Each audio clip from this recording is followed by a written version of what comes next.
Hello అందరికీ. So ఇవైతే green chilli plants చూసారు కదా, ఫుల్ ఆఫ్ గ్రీన్ చిల్లీస్ తోటి ప్లాంట్ నిండిపోయింది. సో కొంచెం చల్లబడితే వెదరు చాలా క్రాప్ వస్తుంది. సో గ్రీన్ చిల్లీస్ బాగా రావాలంటే ఇనీషియల్గా టిప్స్ అయితే కట్ చేసేయాలి.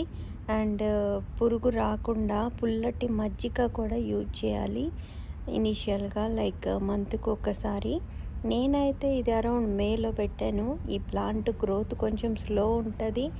వన్స్ స్టార్ట్ అయినాక గ్రోత్ చాలా ఫాస్ట్గా యూనో చిగురు వస్తుంది అండ్ ఫ్లవరింగ్ స్టార్ట్ అయ్యి చిల్లీస్ కనబడతాయి. అండ్ కోల్డ్ ఎక్కువ అవుతున్న కొలది ఎక్కువ చిల్లీస్ వస్తాయి. సో హార్వెస్ట్ చేస్తే మళ్ళీ వస్తాయి. సో ఇదేంటి టిప్స్. నా గార్డెన్లో చిల్లీస్ అయితే నేను ఇలా పెంచుకున్నాను. మీరు కూడా ట్రై చేయండి మరి. బాయ్.